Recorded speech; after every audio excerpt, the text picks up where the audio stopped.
Well, hello everyone. Welcome to another video on History by Podcast. And today I'm joined by Professor Robyn Walsh.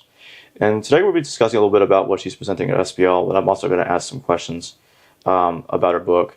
And also, if you feel a link to it, will be in the description below. And that being said, thank you for joining me today, Robyn. Yeah, it's my pleasure. Thanks for having me. It's nice to see you in person. Yeah, likewise. Can you tell us a little bit about from whom the Codex tolls the cult of difficulty in the Gospel of Mark? Mm-hmm. So this is for a forthcoming volume, and the session was basically previewing what we're going to be working on. But my central interest in that session is how do we classify the Gospels in terms of their use of koine, and how do we understand the first and second centuries and what we see as the shift from, or between this Atticizing tendency within Greek and the second sophistic. So there's sort of this middle region where the Gospels slot in. And I think there's a tendency within the field to think that anything in koine is, sometimes the terms you'll actually see are things like vulgar or street Greek. I actually quoted a scholar that I won't say who it was in the paper who said, well, only the uneducated are forced to use koine. And when you think about that, it's kind of an odd statement. How are the educated, the people writing uneducated, and how are they being forced to use this particular register? So I wanted to investigate that a little bit more. And the reason it's for whom the Codex tolls is that it's always struck me that we make all these pronouncements about koine and make all these assumptions about it, especially with someone like the Gospel of Mark, whoever wrote the Gospel of Mark. But nobody ever says that about someone like Ernest Hemingway, who really brought in a new kind of writing from this modernism, what's typically called the cult of difficulty. James Joyce, Gertrude Stein, writers like this. He really brought in, because of his journalistic background and his style was, as he would say himself, anybody with a high school education can read what I'm writing. But no one would say he's uneducated.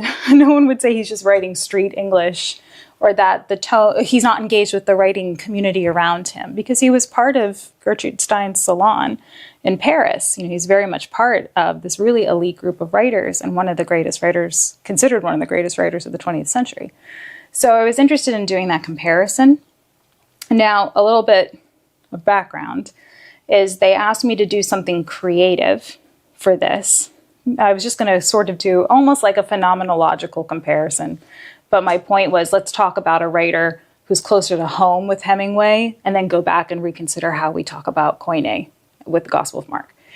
But they asked me to do something a little bit more creative, because I had just published an article in the Journal for the Historical Jesus called The Mouse of the Mysteries, where I pretended it's 4025, and I have a scholarly alter ego who's an archaeologist who has uncovered in Orlando, Florida, the remains of what they think is some kind of cult site to a pan-global mouse god, and that in domestic structures all over the world, we're also finding votives of this mouse god. And I basically write this whole entire scholarly article, and I used AI for the images of the archaeological sites and the findings, the small finds, apotropaic mouse watches, and things like that.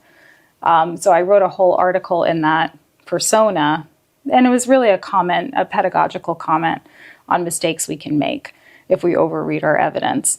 So the editors read Mouse of the Mysteries, and they asked me to mouse Hemingway somehow.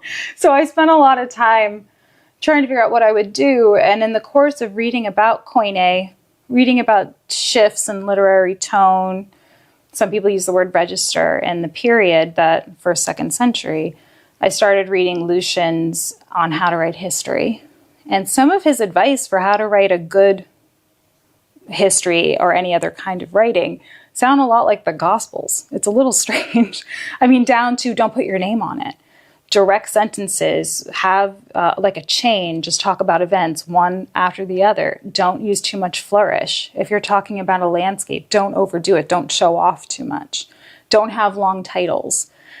So I started to think, actually, Hemingway and Lucian would have a lot to talk about best practices and good Greek style, even if you're not Atticizing the way the second sophistic does with their Greek. Even writers in koine are doing many of the same things. So my paper ended up being a fictional dialogue between Lucian and Hemingway on how to write properly or best practices or how to avoid editorial fatigue, which was the title of the session. So I managed to mouse Hemingway in some way, and everything that the two of them recommend, the implication is that that's what the gospel writers do in their work. That kind of reminds me a bit of your book when you're examining the origins of Christianity in the Greco-Roman context. Yeah. You brought up Lucian and how Lucian helps in some way understand the Gospel of Mark, even though Lucian's obviously not a Christian. And he's obviously much later. Right. Right. Can you expand a bit more on how Lucian helps us understand the Gospels? Yeah, so, he's a satirist, so I should say that right off the bat. So he's making jokes a lot of the time. He's actually really, really funny. And I make the joke that if I had encountered Lucian earlier, I think I would be in a different career path, possibly, because I could just sit and read him and laugh like a nerd. But he really represents the height of the Second Sophistic, I find, in many ways, both in terms of his skill, but in terms of his engagement. And again, because it's satire, it's like The Daily Show or something. Sometimes the humor is more on point, if you get it, than any other kind of sober analysis. So because he's later, it's a little bit hard to connect him to the Gospels, except for a couple of things. One is I feel that he really represents the pinnacle of that kind of commentary later on, right? So he can do kind of a retrospective for us. Like he hits the benchmark of like somebody who's talking about these issues and doing it really, really well for us to understand what's been going on in the development of Greek literature over that time period. But also, he has, in his Passing of Peregrinus, another satirical piece that he wrote, there's this figure, Peregrinus, for a while, actually joins a Christian group and becomes so successful, apparently, that he was one of these major leaders, almost on par with Jesus in some circles. The thing about this story, though, is that he's on the lam because he's been committing a variety of crimes I won't detail. Someone can go read. And the law keeps catching up to him. And the implication is essentially he wants to try to find notoriety somewhere. So he's, I think, a cynic for a while. He's a Christian for a while. Eventually, he lights himself on fire at the Olympic Games. And we have historical attestation of this. Apparently, he's a real person. So he lights himself on fire at the Olympic Games, and he finally gets the fame he was always looking for. At least that's how Lucian tells it. But Lucian's aware of Christians, which is interesting. He's not talking about their literature, but he knows they exist. So he's an interesting person to look at if you're going to be talking about things like craft, which I was doing in this paper, but also in general thinking about later manifestations of Christianity and how it's understood outside of Christian circles. What does he say about Christians? Well, Peregrinus, he basically says they're gullible. He says some of the things that you would expect about they share things in common. And one of the reasons that he chooses them when he's on the lam is because he knows they'll pay his legal bills. So because they kind of, they pool their money and they share things and they take care of each other, they're a good mark for a con artist, essentially. So they come across as sort of maybe naive a little bit, I think, in his text, but he's eventually kicked out because he doesn't follow the dietary laws properly. So they eventually catch on to him. So he doesn't say too much, but enough to be interesting. Do you still think that Q existed? I don't know for sure. There certainly seems to be enough evidence there to sustain it. Whether or not, the thing for me is that if it did exist, claims that it's before the war, I'm not so sure about. So I think the way that it functions as a theory is to create a chain or a connection to what we would call the historical Jesus.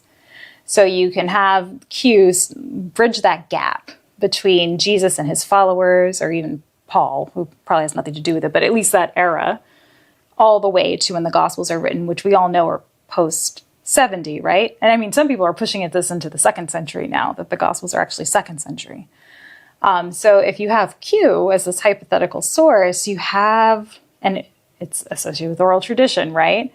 And then some Q scholars even put it into different layers. So, the wisdom community, the eschatological community, right? The different themes that come up in Q, people will associate with different communities and traditions. And even groups. And so it becomes functionally a way to create some kind of genealogy from maybe the earliest groups or some oral tradition to the Gospels. That's the part I find suspicious, because I think it's a stand-in for more apologetic ways of understanding the content of the Gospels.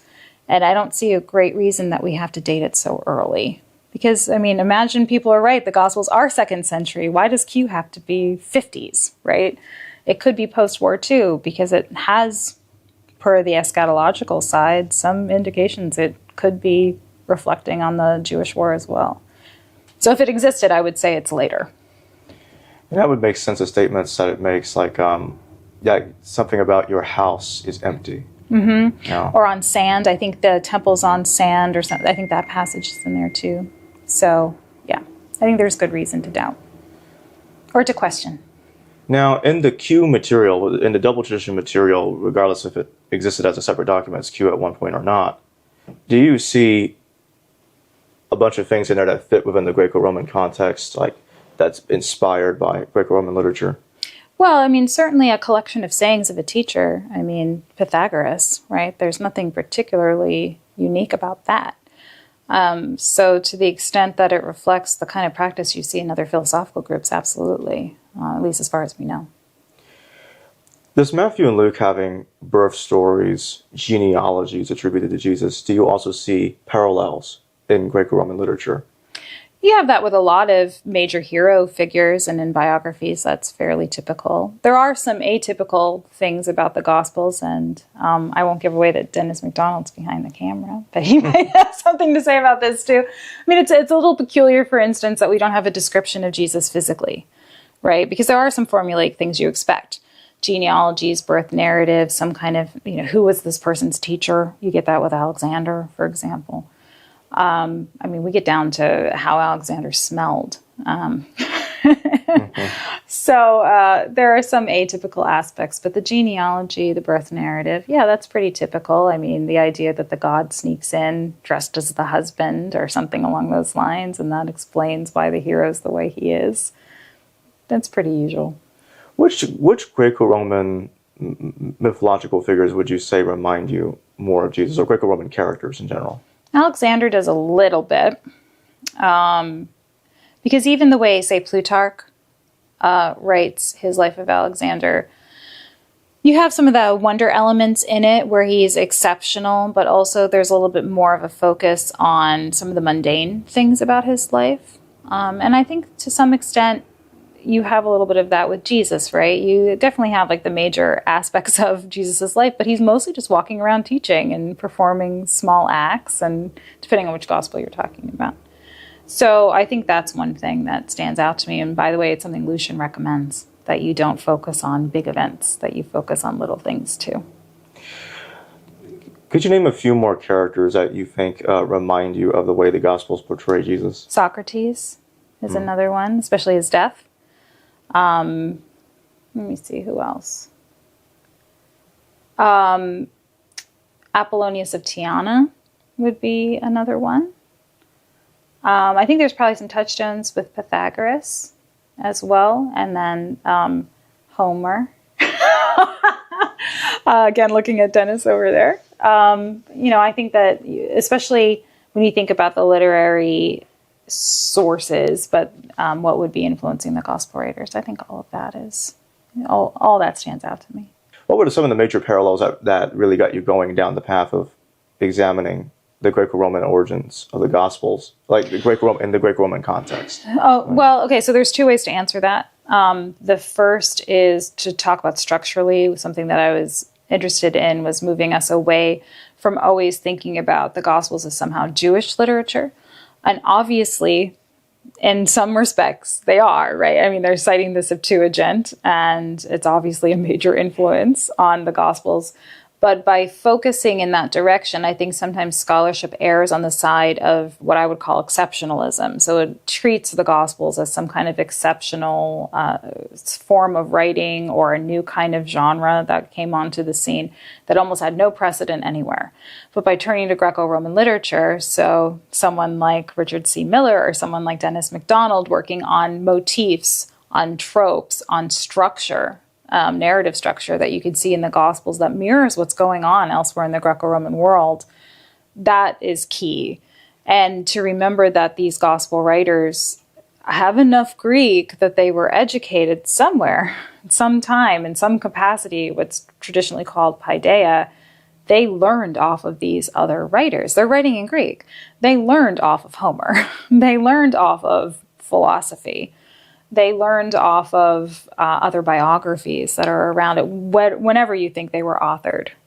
And there are certain structural elements that they definitely mirror. We've talked about a few here already. Something like including a genealogy is one of them, or a birth narrative. And so I think to not understand that we have to situate them within that arc of literature is a mistake.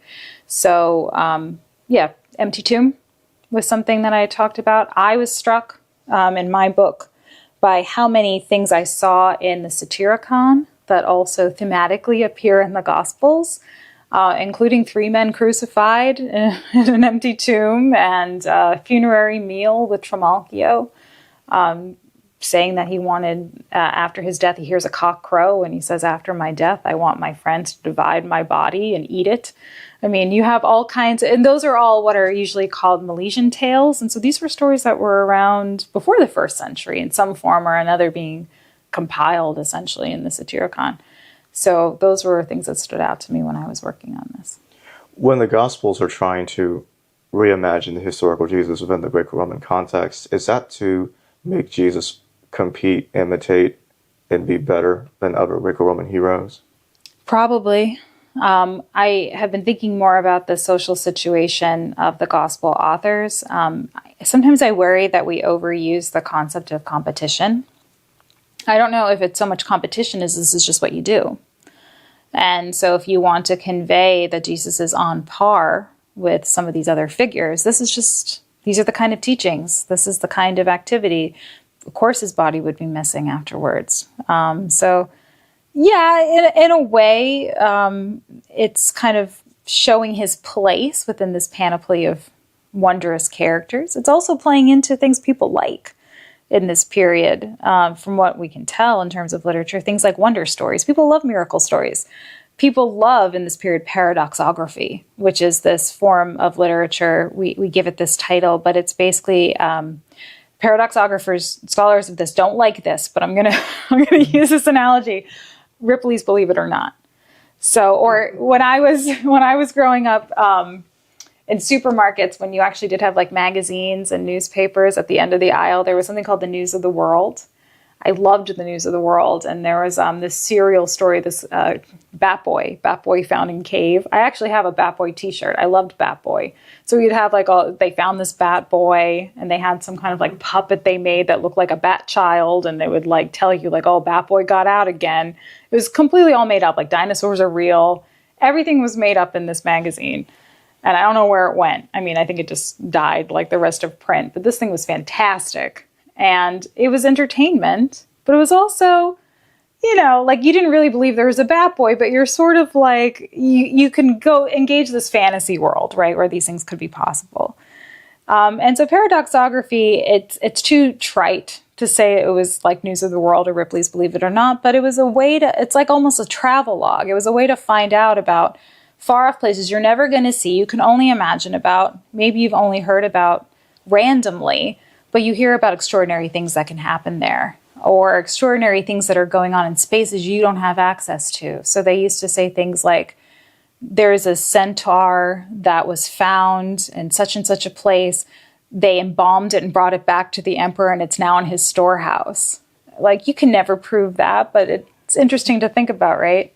So in a period where these wonder tales are really compelling, to hear about this far-off land, Judea, with this guy who has these essentially magical powers, again, like just to kind of use some shorthand, but is able to do these really extraordinary things, heal people, multiply food, to, talk to spirits, to cast them into swine, like all of these things fit, I think, within that scope of interest for people. So how many Greco-Roman heroes actually have a story about a missing body?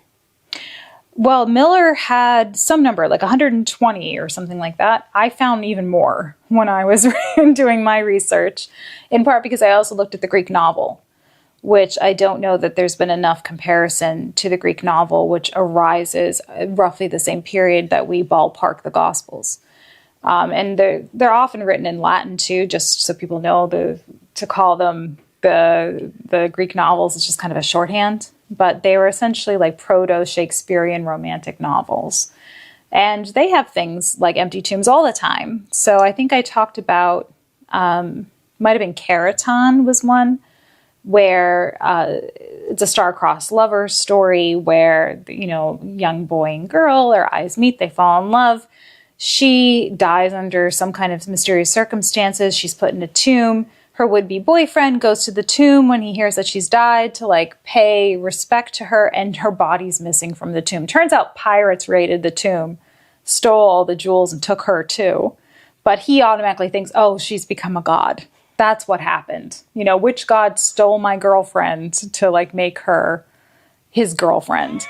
So those kinds of stories were also prolific. And so to the things that Miller adds about deities and, the usual thing, the apotheosis, emperors, or I think Asclepius might even, I'm glancing at Dennis to see, but I think there are other Pan-Hellenic heroes that even get this kind of the body disappears story, but also obviously emperors. They would look for cosmic signs too, which are present in the Gospels, that there's some kind of earthquake, some kind of shooting star, some kind of comet, something that indicates to you that, the individual whose body has disappeared has shot off to heaven, what we might call heaven, or there's some kind of cosmic event that has taken place. That's something you see in the Gospels too. It makes one wonder if that's where they got the inspiration from to create that. Totally. Right. Of course. Of course. But they would say, I think that, I can't remember which one, but there's a Roman emperor where there was a comet after he died, and everyone was like, oh, there he is. This was, this was pretty typical. It was either Julius Caesar or Augustus. Yeah, Julius Caesar. Was it Caesar? Okay. Yeah. First one was right. Yeah. So, this is just, it's just what happens. So the idea that you would have an earthquake or something like that shows the power and weight of what's taken place, totally normal. Do you see this as complicating or helping to understand, to try to, in any attempt to reconstruct the historical Jesus by separating all that which was clearly added to his character from the Greco-Roman context? I'm increasingly convinced that anything we would want to call the historical Jesus is pretty lost to us, save some large strokes. So, that he existed, he was a Judean, that he had some kind of a following, that I tend to suspect it was more of maybe kind of rebellious sort of group along the lines of what Josephus describes with some of these other sons of God claiming some kind of exalted status to fight against their occupation. But I think that beyond kind of understanding that he was probably a teacher type of some kind, there's not much that we can really know. But I think that is a function of our expectations not lining up with what these people were trying to do. I think that we want a historical Jesus for a variety of reasons. A lot of it proof text for some belief that someone is holding, which is fine. Except if you look to these texts for confirmation, I think you're going to be disappointed once you start to realize everything we've been talking about, all the structural elements that come into play for understanding the literature. Really, the goal was to give you an impression of this person and their life and their character in a way that corresponded with literary expectation of its era. And that's very different from trying to understand, what did Jesus actually say? Did he say this? Did he say that? Where did he go? What's the geography? You're just going to be disappointed if you hang on to that. But so he tells him not to be afraid. He's going to have a baby. It's going to be an empire, and so on. And Virgil knows that story. That is the model for the three annunciations that we have in Luke's infancy narrative and why it differs from Matthew. The first is to Zechariah about John the Baptist. What happens? He's alone in the temple. He's told his wife is going to have a baby. He doesn't believe her, and so he's punished because of it, like Anchises was. The next one is to Zechariah. So that's Zechariah, then Mary, and then the shepherds. And in each case, you have an angel. People are afraid. They're told not to be afraid. There's going to be a baby, and to Mary, and he's going to have an empire that doesn't end. It's almost a quotation. All right, we're back, everybody. So Dennis and Robyn, thank you both for joining me.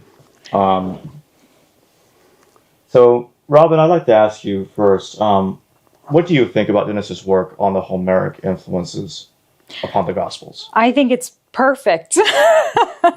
I think that, the level of detail he's able to demonstrate in terms of let's just call them structural similarities, even with some of these narratives, is so impressive. And, with every iteration, he's already done amazing work even well before kind of getting us down to the most recent books with your press, with the Mimesis Press. We were already seeing so much evidence for what he has laid out, but these last two works have been exceptional. And, I'll say this because I can't just fawn over you the entire time, which is, this is the point that I was bringing up before, which is this is what these people learned on, right? So even if we don't know if every single element is an expression from something that they have inferred from Homeric literature, etc., but it still proves the point that this is the intellectual environment we have to put these guys into. I want to respond. Go ahead. Robyn, you have not said what's most important about your work and how groundbreaking it is. What you're doing is revolutionary for gospel studies. I'm just following what you did. No, you're not. You're on your own because we don't agree on everything, and that's what scholars are about. But one of the most important parts of your book was to challenge the notion that the Gospels emerged out of Christian communities that had memories, and they were kind of, Jewish folklore and all of this, and you related it to German Romanticism. I think there's another way to talk about that, but you're certainly true. It is certainly the case that has disguised how these Gospels were created and how they would have been read by these readers. So you challenge the notion of communities of discourse rather than the readership is more important than the idea of a community. And the level of sophistication of these authors should not be overlooked. Yeah. And I want people who are watching this to know that it's not just that you're clever and articulate and well-read. It's actually that you're revolutionary in the field, and you're not alone. I mean, I'm on the same page. Yes. But I think it is so important that these paradigm shifts take place, and it makes a lot of sense about a lot of things. And I want to raise a question to you, which we've never talked about. Thank you for the compliments, by the way. No, it's okay. You're welcome. I mean, it was intended to be, but it was really intended for the audience to understand that what you're saying is not just a clever new way of looking at these things, but it really represents a seismic paradigm shift. Mm. And it is so important. I think we need to break up also the idea that the Gospels are intended to be biographies. Yeah, I agree with you. I think what I'm talking about in my recent work is that these are founding myths. Yes. And to some extent, they're rivals to Virgil's Aeneid, which is the great founding myth of the Roman Empire. And the Greek texts that Virgil uses in the Aeneid are frequently similar to the models that we find in the Gospels. And I want to give an example that we've never talked about, that is the infancy narratives. There's a marvelous Homeric hymn called the Homeric Hymn to Aphrodite, which is about the conception of Aeneas. And we know that Virgil knows that story and uses it as a way of talking about the divine conception of Aeneas and then the founding of the Roman Empire, the dynasty that leads to Augustus.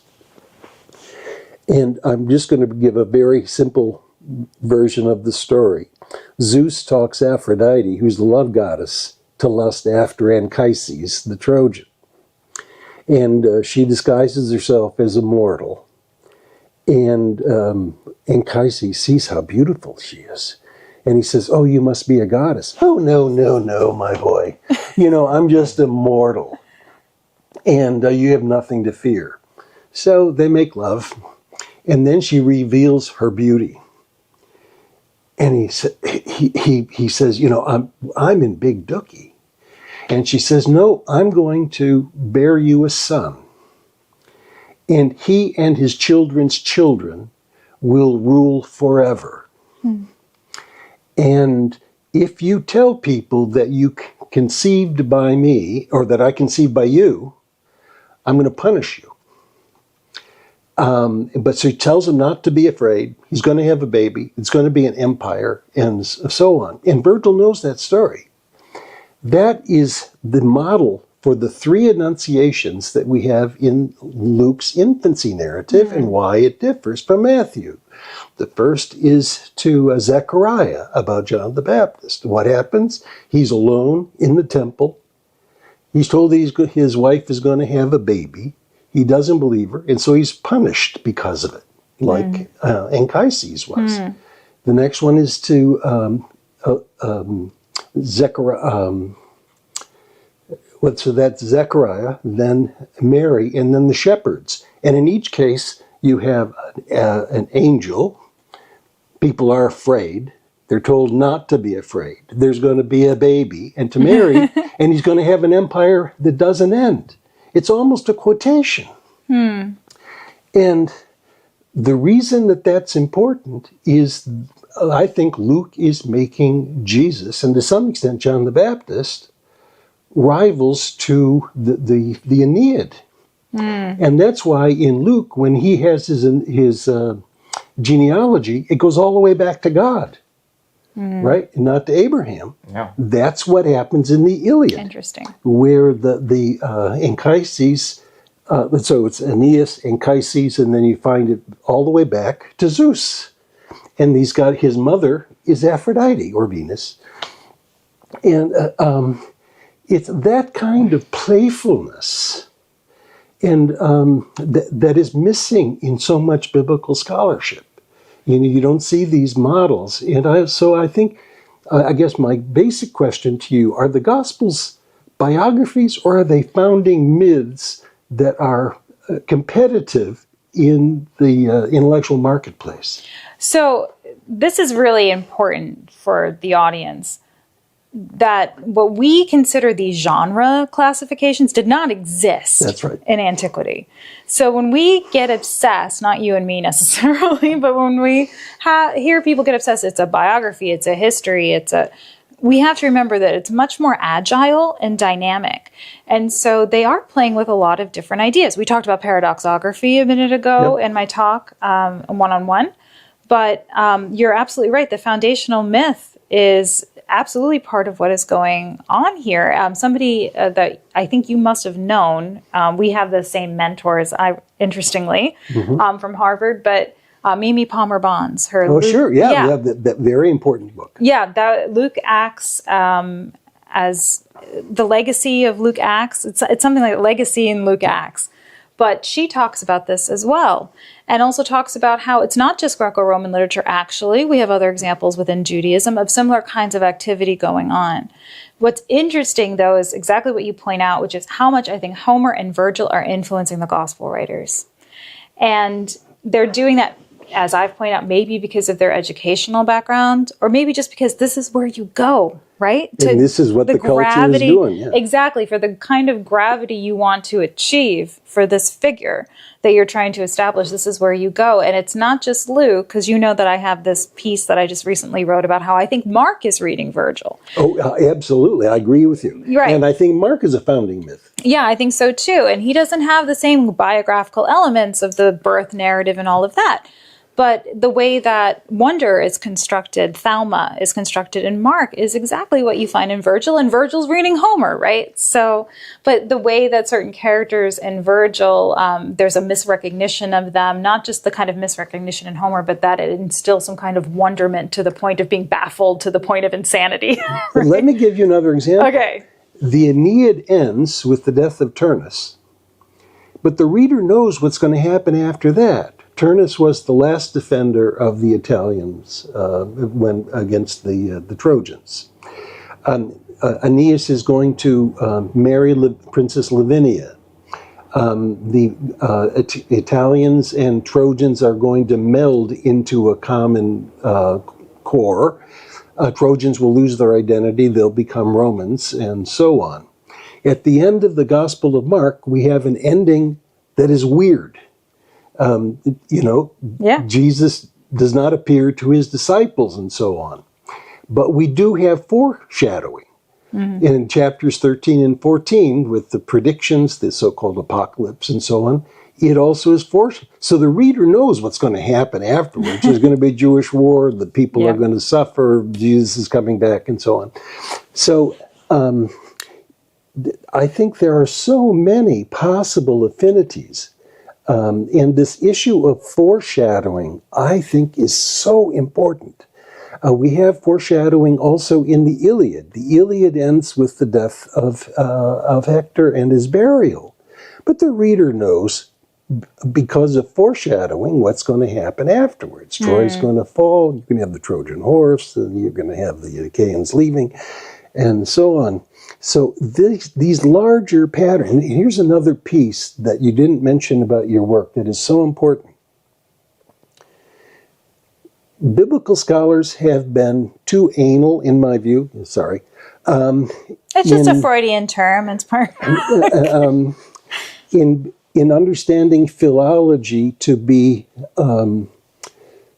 semantics and grammar and so on. Philology includes imitation, it includes creativity, it includes a cultural connection, and it's dynamic. And what you're pointing to in your work, and I trust that I am, is that we need to enrich the discussion of interpretation of literature as though it's literature, and not simply get caught in the it's a tool for something else, or a modern objective. And it's so much more fun to see how this literature functions culturally. And,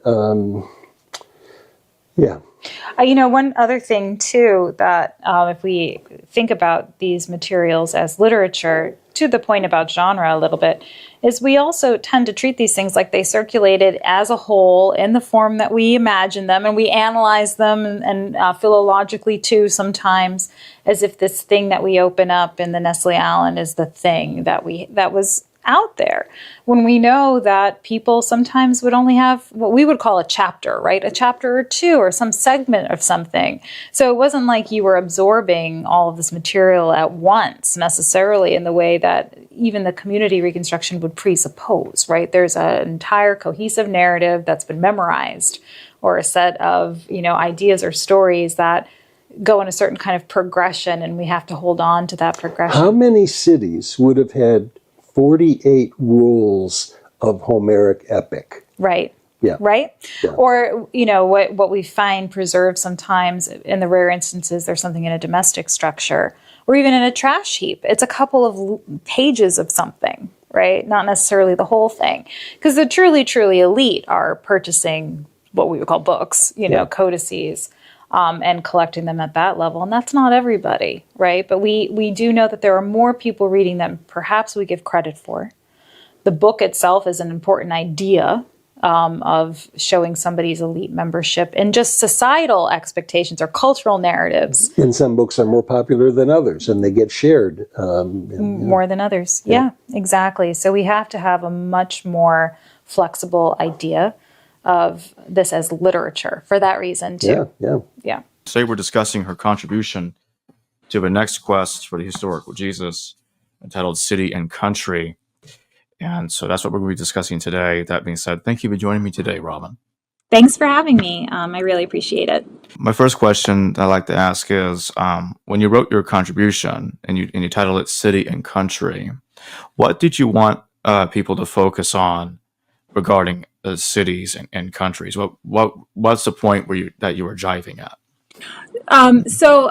It's actually the reverse situation where I was asked to contribute and then told that was my topic. And so I didn't actually choose that topic or that title, but I was asked to meditate on that question of, in the quest for the historical Jesus, how does city and country come into play? The way I ended up approaching it was to think in terms of literary strategy. So when we see cities and countries represented in different kinds of imperial literature, and other kinds of literature too, but in this particular time period of the Gospels, what are some of the themes that come out, or what are some of the main ways that those locations are treated, again, within the text itself? I think there's a way in which you could probably approach the topic in talking about archaeology or the historical Galilee or something like that. What I decided to do instead, though, was look at how when Jesus moves from the country to the city within the Gospels, what are some of the things that tend to happen, and what do I see as some of the predominant literary themes that I think we often underappreciate. I don't think that's too strong to say. If we're looking for the Gospels to tell us something different about history in those locations. What is different about, in your view, what is different about what this book sets up about the next quest for the historical Jesus versus prior quests for the historical Jesus in scholarship? I think that in this particular case, especially under the guidance of Chris Keith and James Crossley, who are the editors of the volume and who selected the contributors or invited them, there was a concerted effort, and of course I'm not speaking for them, but I think there was an effort to do a little bit less of the kind of historical Jesus research or approach to the historical Jesus that's trying to determine things like, what did he really say or not really say? What are the historical, quote unquote, facts we can derive out of something like the Gospels? And, I understand it can be a little bit confusing sometimes, I think, it sounds like we're both saying that the Gospels can be used as historical documents, but there's no historical value to them, right? And I think sometimes historical Jesus research has had difficulty articulating itself along those lines. I think that it's a matter of trying to focus our lens slightly differently on the material, and that's what's happened in this book, which is looking at topics like city and country in a way that isn't trying to have the age-old debate about what is the historical value of the Gospels for saying something about ancient Jerusalem and so forth, but to say, in terms of what these writers are doing and what they're driving at in the Gospels, in terms of their characterization of Jesus, here are the things that we can identify as historical strategies of authorship. At least that was my reading of it. So it was a much more critical, I think historically critical view of the historical Jesus project, very far away from something like the Jesus Seminar, for example, if some of your viewers know what that project was in the 20th century, which was really much more focused on treating these documents as historically reliable in very particular ways and trying to extract that history out of them. What is your methodology for researching the historical Jesus? And my second part to that question is if you were to research to try to discern a historical Jesus from the literary tropes that you've seen in the Gospels when comparing them to Greco-Roman literature, like Virgil, or other texts adjacent to Virgil. How would you distinguish between when the Gospels are being literary and when they're being real about Jesus? Well, I think we've probably talked about this before. Actually, I think we talked about this in November. I got the pleasure of seeing you at the Society of Biblical Literature conference, which is that our understanding of history is different today, in part, I think theoretically, than in antiquity, in the sense that in antiquity, I'm not sure they were as concerned with extracting from these texts some kind of concrete fact that can be wielded for other purposes. So I think for my own methodology and approach, I have a much more flexible understanding of what I can get out of these texts.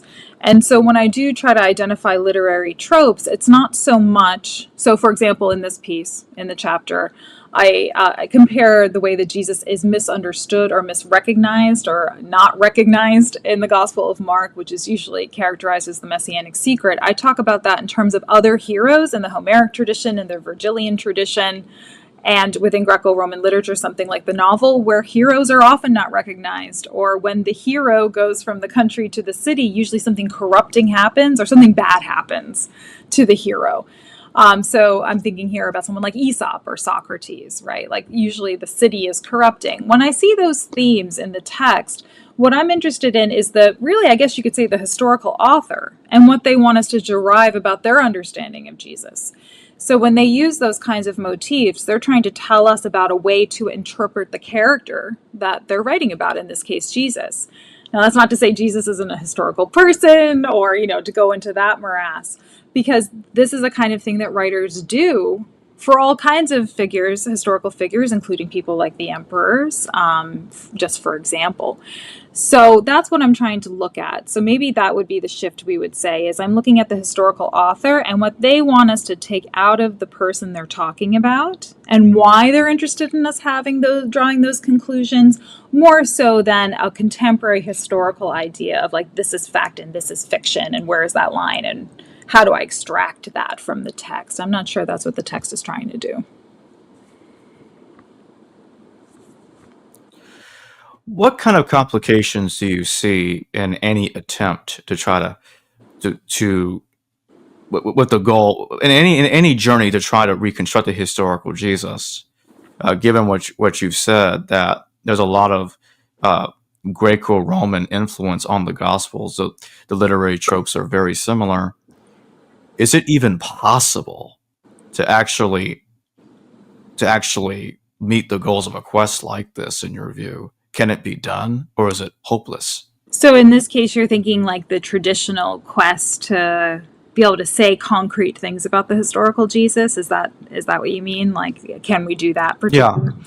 Yeah. I mean, I think what becomes, maybe we could say, like, not satisfying particularly about that effort is that you have to be content with pretty broad strokes. I think we can say some pretty general things about the historical Jesus, in the sense that we think he really existed. We really think that he was a man from Judea. We really think he was Jewish. He had a certain number of followers. He was in a tradition of someone like John the Baptist, even if the idea that he was his cousin or he was his teacher is maybe fabricated. We can debate that.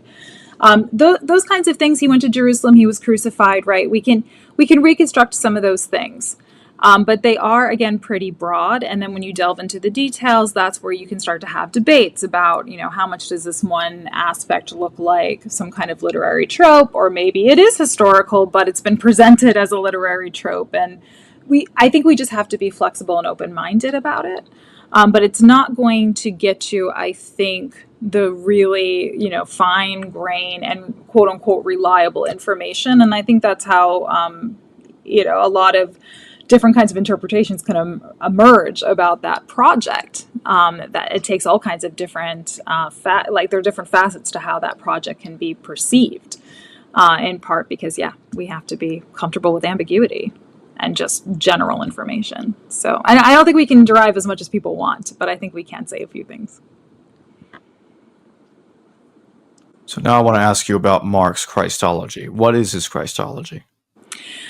This is an interesting question. So, I mean, there's various ways I could answer this. One thing that I do, if I could go back to the piece that we're talking about in the volume that I wrote, because I do focus on Mark.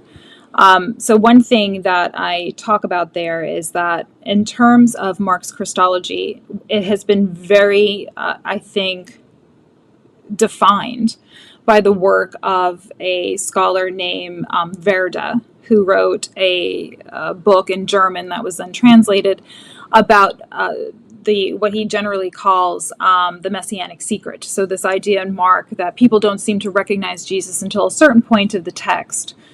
So he performs these miracles or these other kind of wondrous acts, and the witnesses around, and even the disciples, often the disciples are called dim-witted, don't seem to understand the significance of what they're seeing or who Jesus was. And so he describes this as a Christological strategy, and he does it, in my view, in very psychological, kind of almost Freudian terms when you read the book, that like this is what Jesus is thinking and this is what Jesus wants, really personalizing the character in the Gospel of Mark.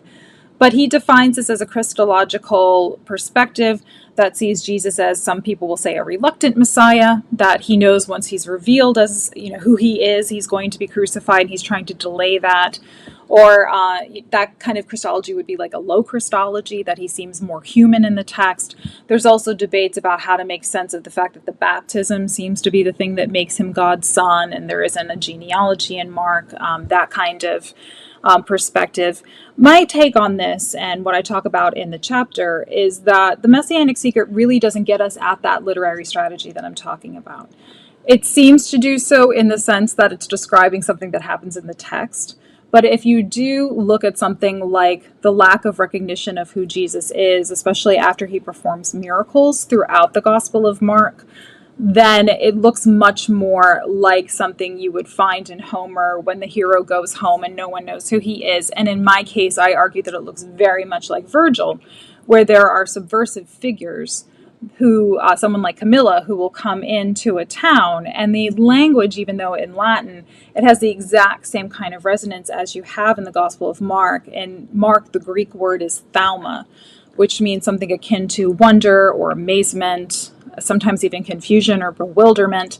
That same language and those same constructions, and I show many comparisons in the chapter, is exactly what you see in the Gospel of Mark. So I would say that Christology tends to be classified as a low Christology, one of a Jesus and his disciples struggling through the humanity of what he is about to face, and all of that may be a correct theological interpretation.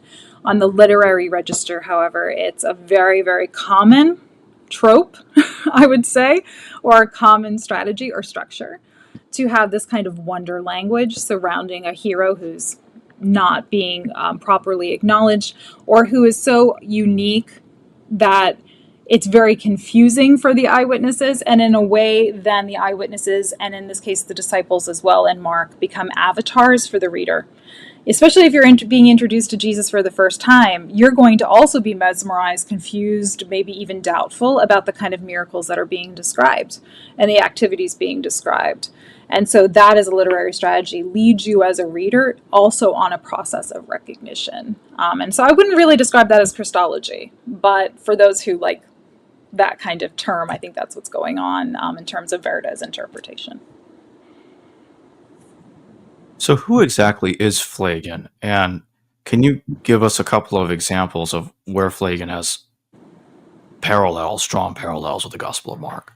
Sure. So he is an ancient paradoxographer. And paradoxography in antiquity were usually collections of some miraculous, noteworthy, or extraordinary events. And we actually, have a few examples of this, and sometimes this kind of literary activity is embedded in other kinds of texts. But in that case, we have an actual collection of his works that have only been translated, I think, once by a man named Hansen. So we do have an English translation, but it's also available in Greek. It's been preserved, his work. And what it looks like is almost like a saying source. And depending on how it's been compiled, in the case of Hansen's translation, he did it by theme. And some of the Greek looks like this as well that I've looked at. But he'll collect different kinds of extraordinary like ephemera. So you'll see something like long-lived persons, and he'll give a list of locations where he's heard somebody who lived for an extraordinary long time and how long they lived, and give you some like small details about their lives sometimes, or sometimes just like the one line about I heard somebody in such a place lived to be 120 years old, something like that. But he also gives details that, sort of smack of like Herodotus or somebody like that, about extraordinary things that happened in far off places too. So he'll talk about, I think the example I give in the chapter was a taxidermied centaur. I think that was the example, but a taxidermied centaur that is in the storehouse of the emperor. And so that taxidermied centaur shows that centaurs are real. It's from an exotic place, and so your imagination can run wild with that kind of information. But it is just sort of a compendium of all these sort of extraordinary facts and figures, places, and it's engaging because it again activates the imagination, and it's kind of curiosity, a set of curiosities.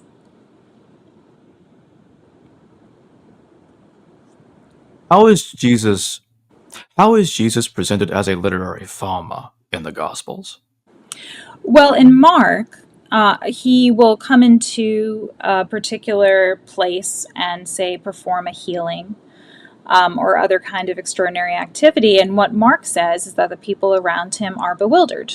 And so I think I gave maybe 3 different examples of this in the Gospel of Mark. And so that, along with the disciples' inability to really understand who he is until I think it's something like chapter 8, right? Like there's a fulcrum where the dialogue changes. Peter says, he says something like, who do people say I am? And then Peter gives the list. And after that, he moves towards the city, and it becomes clearer what his mission, so-called, is going to be. So that is what happens, I think, in the Gospel of Mark specifically. You see the word elsewhere in the Gospels, and indeed throughout Greek literature, Greek and Roman literature. But in the Gospel of Mark specifically, what again is usually called the messianic secret, this idea that people aren't quite sure who he is, that is specifically using that language of thauma whenever it takes place in the text. What exactly is the messianic secret? So it's the way that this man, William Verda, argues for trying to understand the curious aspect of the Gospel of Mark where it seems that people aren't quite sure who he is. So that term is something he titles his book, originally it was in German, but that's how he titles his book. I think that as a description of one of these features of the Gospel of Mark, it's actually it's apt in the sense that it seems that there is some kind of secrecy in the Gospel of Mark. Again, back to what we were talking about with Christology, that there's a reason, for some reason, Mark wants Jesus to be this more mysterious figure. Unlike something, say, the Gospel of Matthew, Jesus explains his teachings in a much more clear way. There isn't this ambiguity about what he means. Matthew will tell you where in the Holy Scriptures you can refer back to understand the context of Jesus as something like a new Moses. Luke, of course, much more literary, gives you much more context for many of the scenes. He adds a lot more detail than Mark does. But even in Mark's sentence structure, it's very much shrouded in kind of, I said ambiguity, but also like the brevity of it leaves a lot open to the reader to interpret. And this goes all the way to the ending of Mark, which I'm sure you've had people on the show before talking about the original ending versus the longer ending. But just to make sure everyone's on the same page, the Gospel of Mark originally ended, at least the older versions of it that we have, with the women afraid and running away.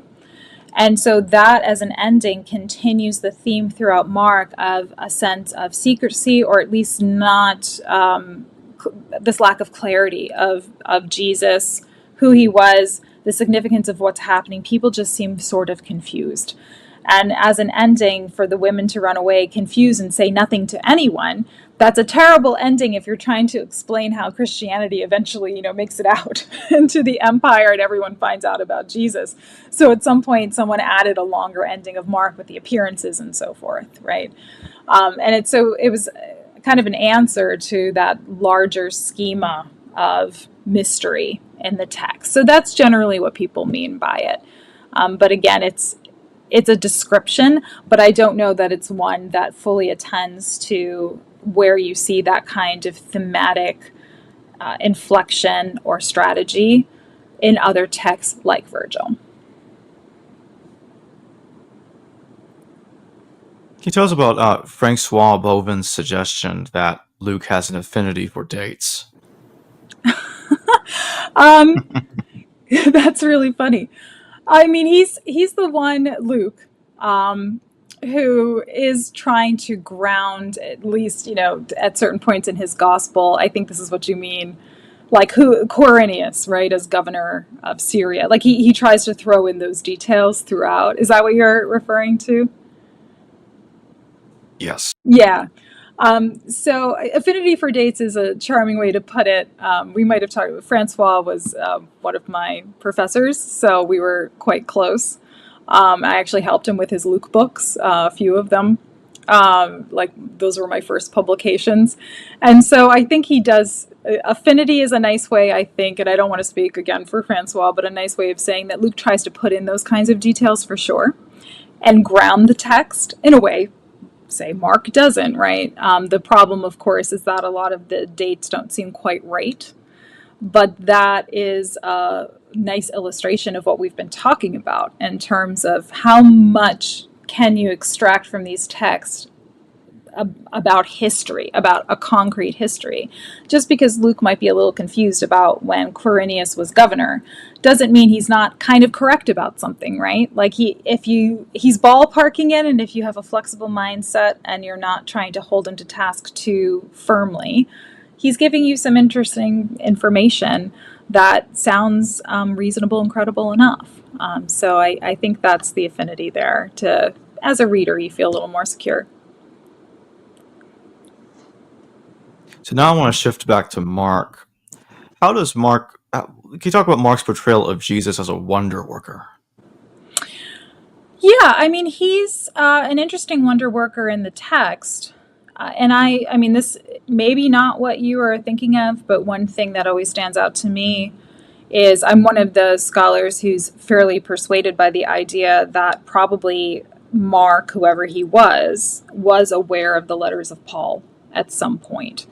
How much of Paul's corpus, I don't know. Which specific letters, I don't know. But I think that it's fair to say that how he constructs things like the healings and the wonder working requires an understanding of Middle Platonic ideas in philosophical physics, especially Stoicism, that is also prevalent throughout Paul's letters. And we've talked about this before. So the way that the healings tend to work is that in the Greek, it's sometimes instead of a specific disease or a demon, it's something like bad pneuma is the word in the Greek. And so Jesus is actually dispatching that bad pneuma through his God-given pneuma. There's all kinds of stuff that we associate with the word spirit that gets a little bit more concrete, as I say, in terms of things like Stoic physics, if you look at the 1st and 2nd centuries. So with that in mind, it's very interesting to me that a lot of the wonder working in Mark on Jesus's behalf, which include things, again, like demon healings and getting rid of demons or talking to demons, that's the kind of stuff that it seems to me when Paul talks about his pneumatic demonstrations in his letters could be similar to what he is thinking about there, because he's also talking about things like speaking in tongues in that text and other kinds of activities that are generally spirit or pneuma driven. And so that's one interesting aspect of the text that I see, that it's usually almost always with the wonder working some kind of spirit or pneuma, or the other word you sometimes see is power, so dunamis in Greek. One example that always stands out to me actually is in Mark 5, if I could get specific.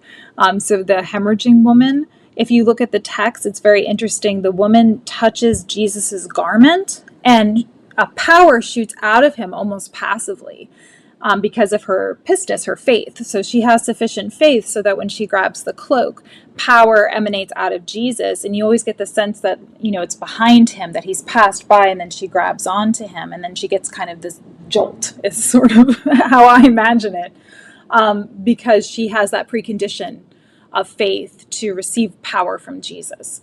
And he turns around and he says, like, who touched me? Like, what was that, essentially? So you get this idea of powers, spirits, other kinds of activity that are active in this world that is being created by Mark, that Jesus has a mastery over for sure. But also in a case like the hemorrhaging woman, he didn't intentionally even heal her. But he's so imbued with this God-given power and this God-given spirit that he's able to do these things, even if it is just behind his back. Can you talk about some of the parallels between Jesus and Aesop, Moses, Odysseus, and others that you talk about? And feel free to give a couple of specific examples if you want. Sure. I think that I mentioned Aesop and Socrates before. So in terms of this idea of city and country, I mentioned that usually the city is kind of corrupting on some level for many figures. And I'm sure people listening will think of other examples. And we don't even have to focus on Jesus to think about this. I mean, one other character is John the Baptist, right? Once he leaves the Jordan and leaves the Galilee, or, these areas, more rural areas, where he's living this ascetic life, trouble brews. And so you see that with someone like Socrates or Aesop, and other scholars have written about this. I think one scholar who has is Paul Robertson, that many things related to the death of, say, Socrates looks like what you have in the Gospels, including things like a cock crowing before death as being almost like a herald of death. And I think in Socrates' case that he was charged with his kinds of philosophical teachings corrupting the youth. That's something you see a version of that attributed to someone like Paul in the Acts of Paul. And it's not that Jesus was necessarily corrupting the youth, but that idea of what Jesus' teachings are being subversive, or him being a subversive figure, I think also holds. And then the other thing with Aesop, of course, too, he travels around, so switching to Aesop, but he's a subversive figure. I had a chapter about this in my book on the origins of Christian literature. I think it's the last chapter where I talk about other subversive figures, and Aesop is one of my main examples. He's also getting by on his wits. For the most part. He's not supposed to be attractive at all, but he still seems to attract because of his message, his wittiness, and the quality of his teachings, essentially, attention. And Jesus is a wonder worker, yes, in Mark, but he is also a teacher. And it's the quality of those ideas, his philosophical reflections, but also his ethics that he brings forward as he goes around. Although, of course, in Mark, as we've been talking about, is a little more esoteric. But he does give these teachings, and people are attracted to that. And so he does look like these other figures in that respect. And you mentioned Moses. I mean, I think if we imagine Matthew using Mark as a quote-unquote source, when he goes to write his gospel, which is generally held by the field, he does make Jesus look like Moses in a number of ways. One is that Jesus tends to give sermons in the Gospel of Matthew, more than sort of one-off teachings, which is what you have in Mark, which I think of as more characteristic of someone like an Aesop. And I think, too, you have something like the Sermon on the Mount, which I think we tend to associate with whatever image we have of, let's call it a historical Jesus. But remember, it's Sermon on the Mount in Matthew, it's Sermon on the Plain in Luke, right? So you put Jesus on a mountain to essentially give his own version of the commandments, but his twist on the traditional, 10 commandments, or these rules of living, is that not only do you have to uphold sort of the Mosaic law, but he says he's here to intensify it. So it's not only that you can't commit adultery, you shouldn't even look at your neighbor's spouse. It's not that you shouldn't, harbor any kind of ill will to your neighbor, but like if that's even in your heart, that's bad enough, never mind acting on it, right? So he keeps saying that he's here to intensify.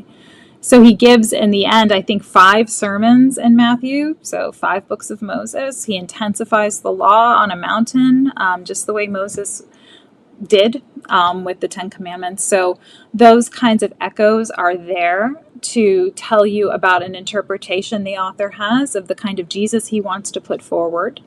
but it's also there, I think, as an indication of how you, as the reader, as the audience, is supposed to understand this figure, which is particularly interesting if we think outside of the idea of these texts being written by and for a community of fellow Christians, and think about how these texts also functioned in a broader society in the ancient Mediterranean world. If you are encountering Jesus for the first time, then you're getting a very interesting interpretation of how you're supposed to understand him as a historical figure, but also as somebody worthy of attention. So when you say that when Jesus is walking on water or going to the Gennesaret and doing other healings, and you say that these are Mark putting in details that are Herodotus-like facts, what do you mean by that? Well, Herodotus loved to pepper his text with, random facts, not quite like a paradoxographer, but he's sort of known, there's kind of a whole kettle of fish here, but he was sort of known to give more extraordinary facts that were a little bit more dubious maybe, or harder to believe than, say, Thucydides. So often Herodotus is compared to Thucydides.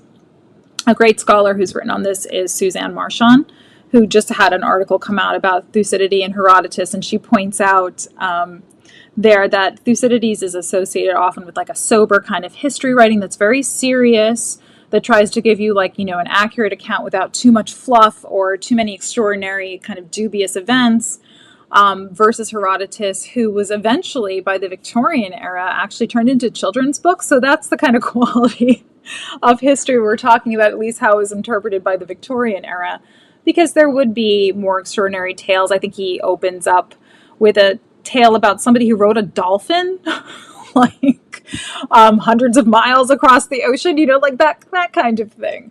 And so I think when you consider that you're being asked in the Gospels to accept some pretty extraordinary ideas, you're being asked to accept things like somebody raising someone from the dead.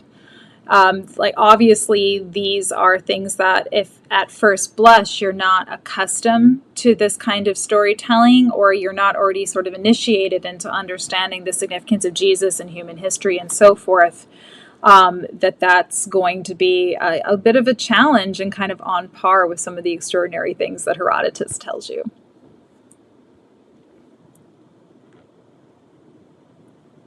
Can you tell us about how did Megan Henning influence your contribution?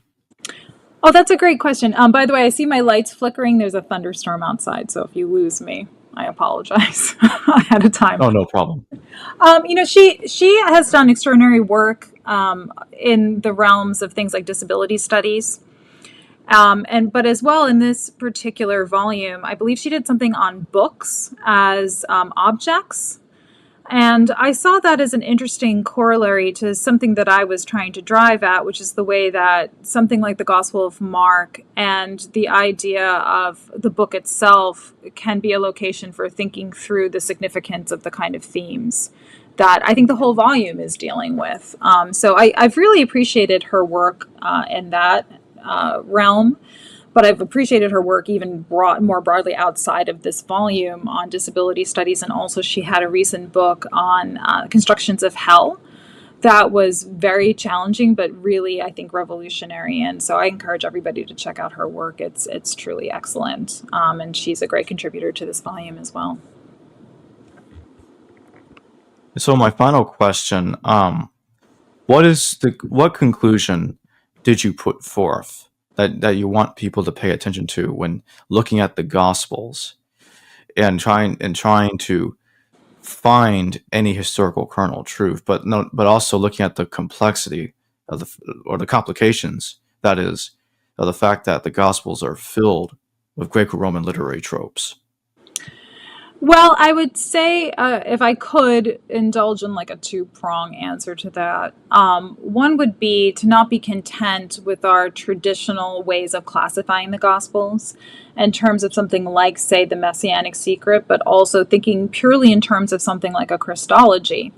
Because if we expand our thinking and do more of the kind of comparative work we've been talking about, then I think you can start to deconstruct something like the so-called messianic secret and understand it in a new key. And I think that that adds to our theoretical understanding of the historical value of something like the Gospels.